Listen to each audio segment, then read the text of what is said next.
Good morning students. देखिएगा 11th class के लिए हम फिजिक्स का जो वेक्टर टॉपिक डिस्कस कर रहे थे वो लगभग लास्ट होने के पॉइंट पर आ गया है। आज सेकंड लास्ट वीडियो है। देखिएगा हमने वेक्टर के बारे में काफ़ी पढ़ा है, जिसके बारे में चाहे वो मैग्नीट्यूड हो उनका, या जीरो वेक्टर हो, या पैरेललोग्राम लॉ ऑफ वेक्टर हो, या triangular law of vector addition हो। तो देखिएगा ये जो टॉपिक है वेक्टर, ये अपने आप में काफ़ी इम्पोर्टेंट टॉपिक है 11th के लिए, उसके साथ साथ 12th क्लास के लिए भी काफ़ी इम्पोर्टेंट रोल प्ले करता है। क्योंकि 12th के अंदर भी जितने भी आप फिजिकल कॉन्सेप्ट पढ़ेंगे या जितने भी आप लॉज पढ़ेंगे उनके अंदर भी वेक्टर के कॉन्सेप्ट यूज होंगे। तो बच्चों देखिएगा आज का जो हमारा टॉपिक है दैट इज रिलेटिव वेलोसिटी।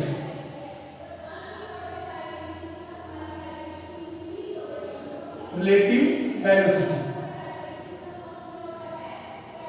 देखिए रिलेटिव वेलोसिटी क्या होती है कि दो ऑब्जेक्ट मूविंग कंडीशन में है, या एक ऑब्जेक्ट मूविंग है दूसरा रेस्ट स्टेट पर है, तो उनके बीच की जो वेलोसिटी होती है उनको हम क्या बोलते हैं, रिलेटिव वेलोसिटी। जैसे अब वो रिलेटिव वेलोसिटी है वो डिफरेंट पॉइंट्स के अकॉर्डिंग क्या हो सकती है, डिफरेंट हो सकती है। अगर कुछ केस में दोनों ऑब्जेक्ट सेम डायरेक्शन में मूव कर रहे हैं उस टाइम उनकी रिलेटिव वेलोसिटी कितनी होगी। कुछ टाइम अगर वो ऑब्जेक्ट अपोजिट डायरेक्शन में मूव कर रहे हैं उस टाइम रिलेटिव वेलोसिटी कितनी होगी। अगर हम रिलेटिव वेलोसिटी को 1D के अंदर पढ़ें, यानी स्ट्रेट लाइन मोशन के अंदर पढ़ें या 2D के अंदर पढ़े, तो दोनों ही केस में आपको अलग अलग तरीके से रिलेटिव वेलोसिटी को कंसीडर करना है। एक्चुअल में रिलेटिव वेलोसिटी एक मोशन वाले चैप्टर का पार्ट है, लेकिन वेक्टर के साथ साथ उसका काफी इंपॉर्टेंट रोल है, तो इसलिए हम यहाँ पर भी उसको एक बार डिस्कस करते हैं। देखिए रिलेटिव वेलोसिटी अगर हम सबसे पहले बात करें इन 1D का मीन्स क्या है, वन डायमेंशन, यानी ऑब्जेक्ट है वो रेक्टिलिनियर मोशन कर रहा है। वन डायमेंशन मोशन मतलब एक डायमेंशन के अलोंग ऑब्जेक्ट मोशन कर रहा है, चाहे वो फिर एक्स एक्सिस के अलोंग हो, चाहे फिर वो वाई एक्सिस के अलोंग हो, या फिर वो जेड एक्सिस के अलोंग हो, यानी उसके अंदर केवल एक ही डायमेंशन है। तो 1D के अंदर रिलेटिव वेलोसिटी देखिएगा, इसको मैं आपसे समझाता हूँ। फर्स्ट देखिएगा इसका ए पार्ट लेते हैं। When both object moving in same direction,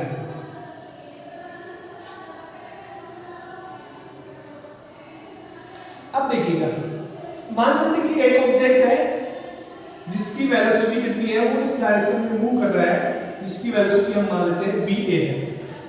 clear बच्चों। एक दूसरा ऑब्जेक्ट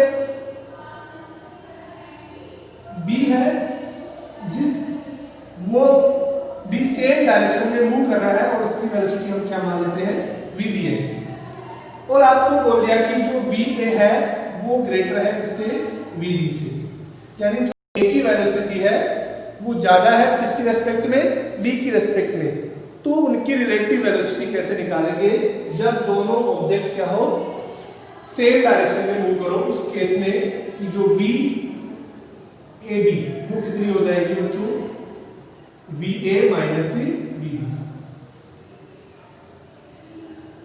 तो ये कब होगी, अगर कोई भी दो ऑब्जेक्ट सेम डायरेक्शन में मूव कर रहे हैं और उनकी वेलोसिटी VA और VB रेस्पेक्टिवली है।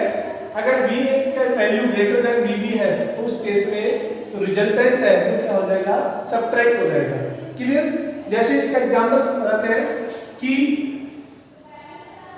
किसी भी पॉइंट से, मान लीजिए ये कोई पॉइंट है, यहां से एक ऑब्जेक्ट है वो चलना स्टार्ट होता है और उसकी स्पीड मान लेते हैं 50 किलोमीटर पर आवर है। कितनी स्पीड है, 50 किलोमीटर पर आवर।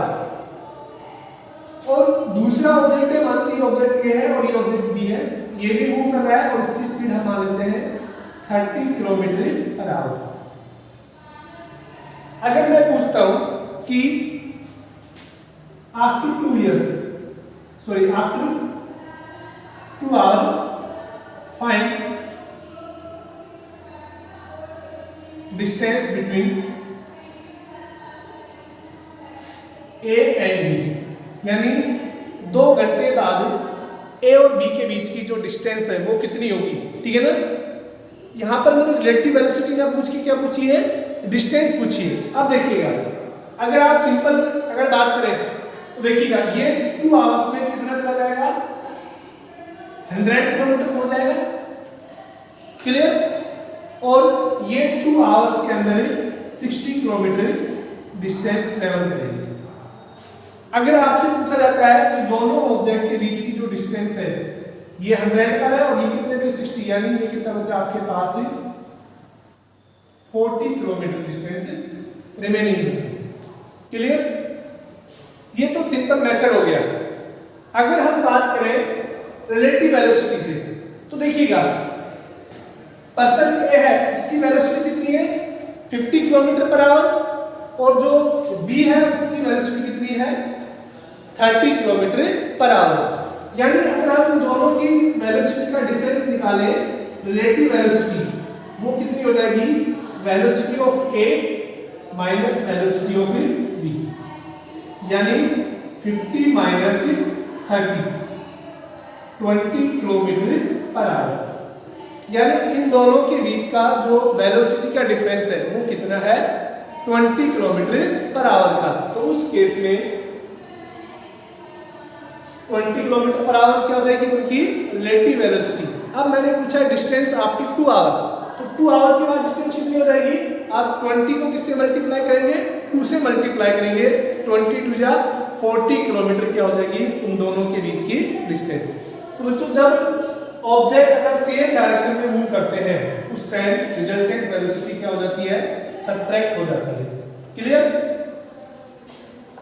अगर हम बात करें बी में कि अगर ऑब्जेक्ट है वो अपोजिट डायरेक्शन में मूव कर रहे हैं, सेकंड केस अगर हम बात करें बी व्हेन ऑब्जेक्ट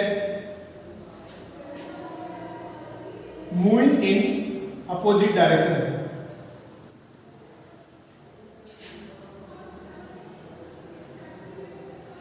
यानी एक दूसरे के एंटी पैरेलल है, उस केस में रिजल्टेंट वेलोसिटी कितनी होगी, इसके बारे में हम बात करते हैं।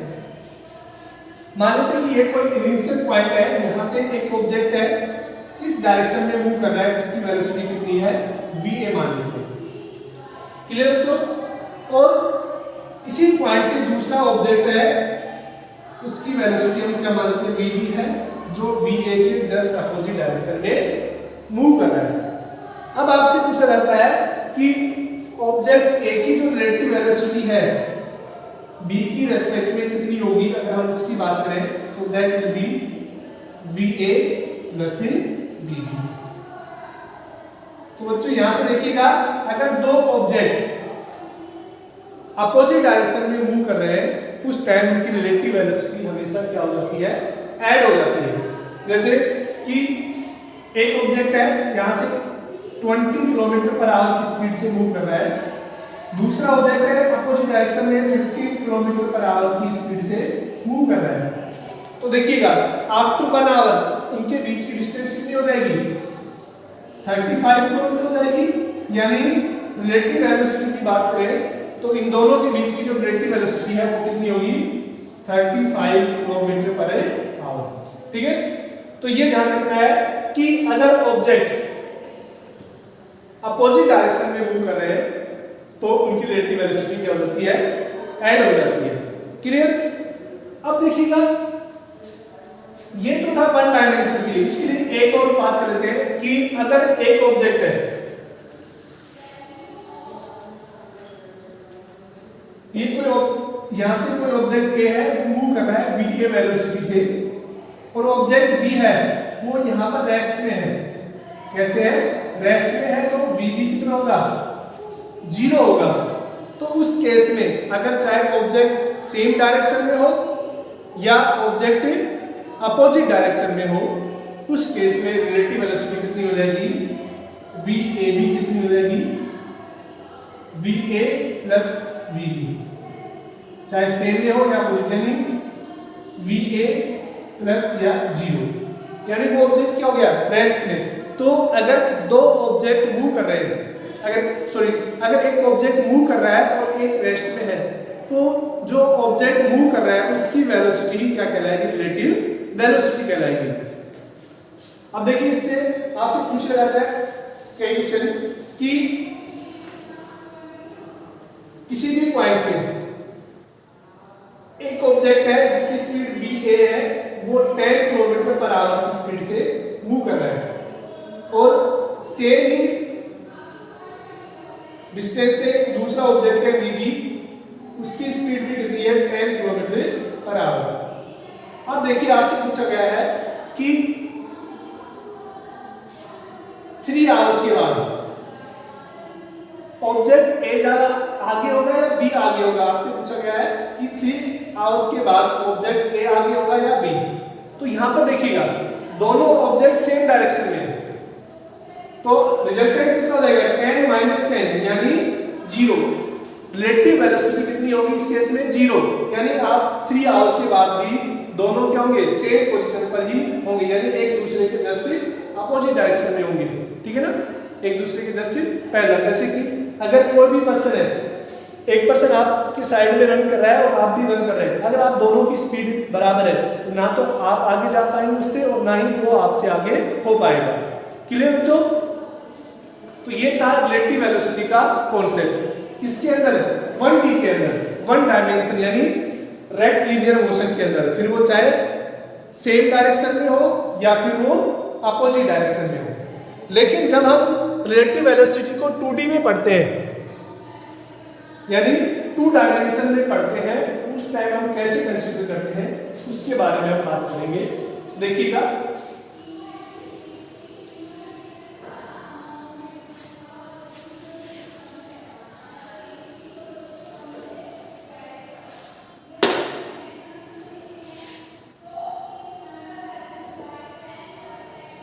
इन 2D, और बच्चों 2 डायमेंशन मोशन को हम क्या बोलते हैं? मोशन इन ए प्लेन, यानी किसी भी प्लेन के अकॉर्डिंग जो रिलेटिव वेलोसिटी हम वो कैसे कंसीडर करेंगे। देखिएगा मान लेते हैं कि ये पॉइंट, कोई पॉइंट है, यहां से कोई ऑब्जेक्ट है ए जिसकी वेलोसिटी हम क्या मान लेते हैं VA मान लेते हैं, और दूसरा ऑब्जेक्ट है कोई जिसकी वेलोसिटी कितनी है VB मान लेते हैं, और दोनों के बीच का एंगल कितना है थीटा हम मान लेते हैं। यानी दो ऑब्जेक्ट है दो ऑब्जेक्ट है A और B जिनकी रेस्पेक्टिवली वेलोसिटी VA और VB है, और दोनों एक ही पॉइंट से एक पर्टिकुलर एंगल थीटा पर क्या कर रहे हैं ट्रेवल कर रहे हैं। अब आपसे पूछा जाता है कि find the relative velocity of A with respect to B, यानी A की जो रिलेटिव वेलोसिटी है B के साथ कितनी होगी उसके बारे में हम बात करते हैं। तो देखिएगा बच्चों आपने parallelogram law of vector addition पढ़ा था कि किसी भी दो वेक्टर का रिजल्टेंट कितना होता है अगर वो दोनों किसी पैरेललोग्राम की दो एडजेसेंट साइड को रिप्रेजेंट करते हैं। तो रिजल्टेंट होता था, आपको याद हो तो, a² plus b² plus 2ab cos theta. ये रिजल्टेंट किसको डिनोट करता है कि अगर दो वेक्टर किसी भी पैरेललोग्राम की दो एडजेसेंट साइड को रिप्रेजेंट करते हैं तो वो क्या कहलाता है, उनका रिजल्टेंट वेक्टर कहलाता है। क्लियर? अब देखिएगा हमें इन दोनों वेलोसिटी का क्या निकालना है, रिलेटिव वेलोसिटी निकालनी है। तो हम क्या करते हैं कि आपको पता है कि इस वेक्टर b को अगर मैं रोटेट कर देता हूं इस डायरेक्शन में, अगर b को मैं रोटेट कर देता हूं ऐसे, तो ये कितनी हो जाएगी नेगेटिव ऑफ b, ये कितनी होगी नेगेटिव ऑफ b, और ये वाला एंगल अब थीटा था तो ये वाला कितना बन गया अब 180 माइनस थीटा। क्लियर बच्चों? यानी हमने क्या किया है कि इस वेक्टर b को रोटेट किया है कितने से 180 से, ठीक है। तो अब देखिए क्या हो गया कि इन दोनों का जो रिजल्टेंट है वो मान लेते हैं कि रिजल्टेंट वेलोसिटी या velocity of A with respect to B, इस वाले लाइन के द्वारा, यानी ये वाली लाइन है जो इसको रिप्रेजेंट कर रही है velocity of relative velocity of A with respect to B. तो देखिएगा अगर हम यहाँ से रिजल्टेंट निकालते हैं तो कितना हो जाएगा, यानी बी ए बी अगर हम कैलकुलेट करेंगे तो वो कितना हो जाएगा, B A square plus B B square plus 2va vb cos 180 minus theta. Clear? और बच्चों cos 180 माइनस थीटा ये वीडियो मैं ऑलरेडी अपलोड कर चुका हूं आपके चैनल पर, जिसके अंदर हम बेसिक मैथमेटिक्स के नाम से ग्रुप बनने से पहले ही वो अपलोड किया जा चुका है। तो देखिए एक बार आप उनको देख लीजिएगा बेसिक मैथमेटिक्स के हिसाब से कि cos 180 माइनस थीटा कितना होता है, माइनस cos थीटा। यहां मैं वैसे लिख देता हूं, since cos 180 minus theta equal to minus of cos theta. Clear? तो यहां से अगर हम बात करेंगे रिलेटिव वेलोसिटी की तो वो कितनी हो जाएगी,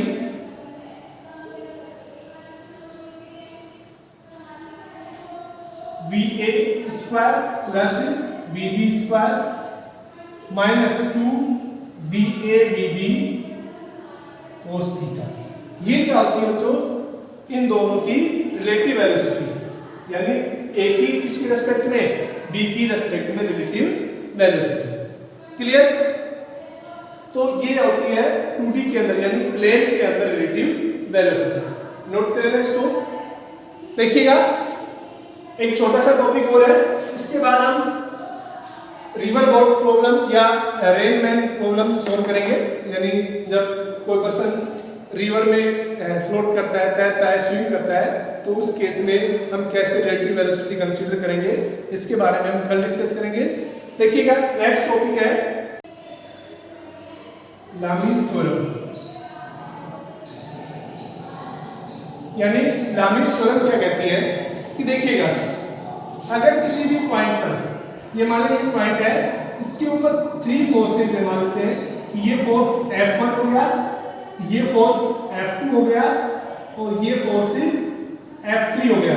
यानी किसी भी पॉइंट पर 3 फोर्स एप्लीकेबल है, F1, F2 और F3, और तीनों फोर्स इक्विलिब्रियम में, इक्विलिब्रियम मतलब बैलेंस कंडीशन में, यानी रिजल्ट ये जो ऑब्जेक्ट है जिसके ऊपर तीनों फोर्स एप्लीकेबल है वो रेस्ट कंडीशन में। इक्विलिब्रियम का मतलब क्या होता है कि कोई भी ऑब्जेक्ट इक्विलिब्रियम में, इसका मींस उसके ऊपर लगने वाले नेट फोर्स कितने हो जाते हैं, 0।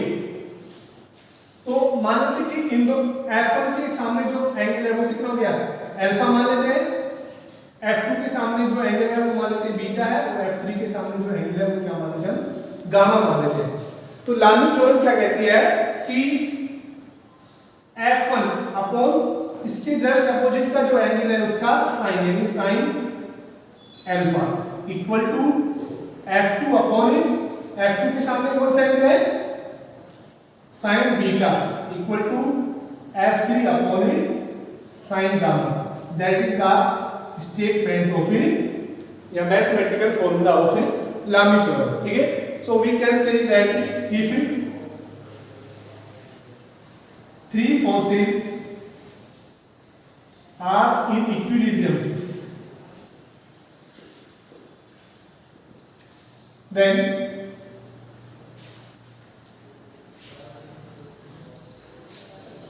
sine of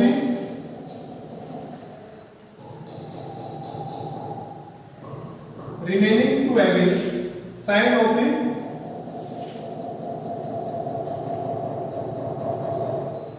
angle between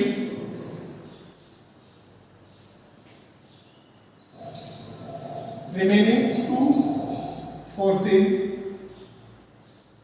are proportional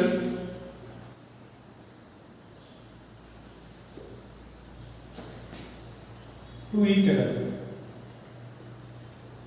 यानी कि ये जैसे कोई फोर्स F1 है, ठीक है ना, तो इसके अपोजिट एंगल जो है, यानी F1 के रिमेनिंग दो फोर्स कौन से बचे, F2 F3, उन दोनों का जो बीच का एंगल है उसके क्या होगा, इनवर्सली प्रोपोर्शनल यानी साइन अल्फा। या फिर हम कैसे बोल सकते हैं, किसी भी फोर्स के जो अपोजिट एंगल है, F2 के अपोजिट कौन सा हो गया, बीटा, तो F2 upon sine beta. F3 के अपोजिट कौन सा हो गया, गामा, यानी F3 अपॉन साइन गामा। तो ये जो स्टेटमेंट है ये क्या कहलाता है, लामी थ्योरम। थैंक यू बच्चों, आज के लिए इतना ही। देखिएगा, साथ साथ नोट करते रहना और पढ़ते रहना। Thank you. हाँ जी सर, खाना लेके आएगा आज? बस बढ़िया, वो खाना लेके आएगा, हो गया है।